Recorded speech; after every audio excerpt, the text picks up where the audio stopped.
બોલો સદગુરુ महाराज की जय। आज की आनंद की जय। एक अक्का केवल नाम है न बब्बा बीज सरी, रास में रम रहा न ताका नाम कबीर। कबीर कबीर क्या करो न खोजो आप सरी, पांच इंद्रिय को वश करो तो पोते दास कबीर। देह भावे ना देखिए ने आत्म भावे निज, એવી છે સદગુરુ કી બુટિયા એ અનુભવ યારી। દેહાધ્યાસથી તું નહીં, નહીં કોઈ કર્મ વ્યવહાર, શુદ્ધ ચેતનાત્મા સાક્ષી સર્વનો સાર। ધ્યાન નારું નવખંડથી એ ભીતરે ભરપૂર, સળંગ સળંગ સમરસ સદા નહીં નિકટ નહીં દૂર। બોલો સદગુરુ મહારાજ કી જય। આજે આપણે સત્સંગ સરિતા વિભાગ 5નો આજે સત્સંગ એના વિશે વાત કરીશું। તત્વ વિશે આપણે હવામાં રહેલા ઓક્સિજન નાઇટ્રોજનને પણ જોઈ શકતા નથી। વળી ઘરમાં વીજળીનો પાવર ક્યાંથી આવે છે, કેવી રીતે આવે છે ને તે કેવી રીતે ચાલે છે તેનો આપણે જોઈ શકતા નથી।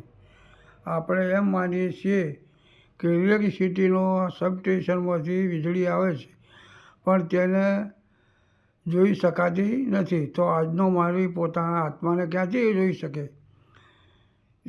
જેમ કે દૂધમાં મોરસ નાખતા દૂધ ગળ્યું બને છે અને ગળ્યા દૂધમાંથી મોરસ છૂટી પડી શકતી નથી। તેવી જ રીતે શરીરમાં રહેલા આત્માને સોનોગ્રાફી તથા એક્સરે દ્વારા પણ જોઈ શકાતો નથી। જેમ તળાવનું પાણી ગમે તેટલું સ્વચ્છ હોય છતાં નદી જ સાગરને મળે છે, તળાવનું પાણી નહીં। તેમ આપણા જીવનની તમામ જરૂરિયાતો શુભ કર્મથી પૂરી થઈ શકે છે, પરંતુ હૃદયનો ખાલીપો પ્રભુ કૃપા સિવાય કોઈ પૂરું કરી શકતું નથી।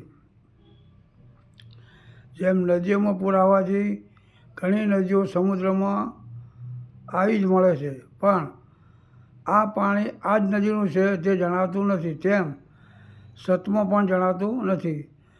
સમુદ્ર અને નદીનું પાણી અન્યોન્ય અભેદ થઈ ગયા છે। એ જ રીતે ઝાડના મૂળમાં ઘા મારવાથી એમાંથી રસ ઝરે છે, પણ એ જીવતું રહે છે। કોઈ વચમાં ઘા કરે તો એમાંથી રસ ઝરે છે, પણ જીવતું રહે છે। કોઈ ઉપરના ભાગમાં ઘા કરે તો રસ ઝરે છે, પણ જીવતું રહે છે। એ ઝાડમાં જીવ એટલે કે આત્મા રહેલો છે, એથી એ પાણી પીતું રહે છે ને આનંદથી ઊભું રહે છે। તેમાં આત્મા સર્વ વ્યાપક છે। કેવો છે? આત્મા સર્વ વ્યાપક છે। જેમ કે સામે ઉભેલા વડમાંથી નીચે પડેલો એક ચેટાને લાવીને તેને ભાગી નાખે, તેમાંથી નીકળેલ બી ઝીણા ઝીણા બીમાંથી એક બી ભાગી નાખ્યા પછી શું દેખાય છે? કંઈ નહીં, પણ આ સૂક્ષ્મ બીજમાં વડનું ઝાડ સમાયેલું છે। એટલે ખાતરીપૂર્વક માન કે નામ રૂપવાળું સ્થૂળ જગત અત્યંત સૂક્ષ્મ સતથી જ ઉત્પન્ન થયું છે। જેમ કે એક ડોલ ભરી લાવો, તેમાં 10-15 મીઠાના ગાંગડા નાખી અને આખો દિવસ પાણીમાં પડી રહેવા દો। બીજા દિવસે તે મીઠાના ગાંગડા બહાર કાઢો, નહીં નીકળે, કેમ કે તે પાણીમાં મળી ગયા છે। હવે તે પાણી તું ચાખીને કેવું લાગે છે? તો વચ્ચેથી ચાખી જુઓ, નીચેથી ચાખી જુઓ તો પણ ખારું જ લાગે છે। એટલે મીઠું પાણીમાં વ્યાપી ગયું છે। તેમ પાણી ચાખવાથી ખબર પડે છે, તેમ સત તેવું છે, કારણ કે મીઠું પાણીમાં જોવા કે અટકવાથી ખબર પડતી નથી।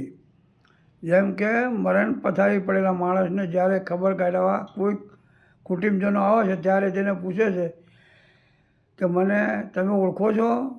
ત્યારે જ્યાં સુધી વાણી મનમાં સમાઈ ગઈ ના હોય અને મન પ્રાણમાં અને પ્રાણ તેજમાં અને તેજ પરમાત્મામાં સમાઈ ગયું ન હોય ત્યાં સુધી એ તમને ઓળખે છે।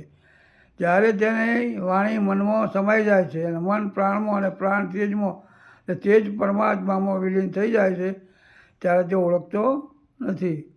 જેમ કે પ્રારબ્ધ અને પુરુષાર્થ એ બેમાં કોઈને આત્મા સાથે સંબંધ જ નથી. શું છે? પ્રારબ્ધ ને પુરુષાર્થ એ બેમાં કોઈનો પણ આત્મા સાથે સંબંધ નથી. માત્ર આધાર બાજુ જોઈએ તો ઈશ્વર ઈચ્છા એ જ મુખ્ય છે. અને આ દેહ માત્ર પરપંચનો ભરેલો છે. એમાં પ્રારબ્ધમાં સ્થિતિ ક્યાં? વાસ્તવિક રીતે જોતાં આ જગતમાં કશી વસ્તુનો નાશ થતો નથી. કેવળ રૂપાંતર અથવા તો સ્થળાંતર જ થાય છે. તે અજ્ઞાન દ્રષ્ટિ વડે જણાતું ન હોવાથી તેને નાશ રૂપે ઓળખવામાં આવે છે. છતાં તે સત્ય નથી. તેમ વરસાદના પડેલા પાણી જેમ સૂર્યતાપથી વરાળ રૂપે વાદળ બને છે અને વેગ સ્વરૂપે પાછું જળ બને, તેમ આ રીતે સમજવા. બોલો સદગુરુ મહારાજની જય.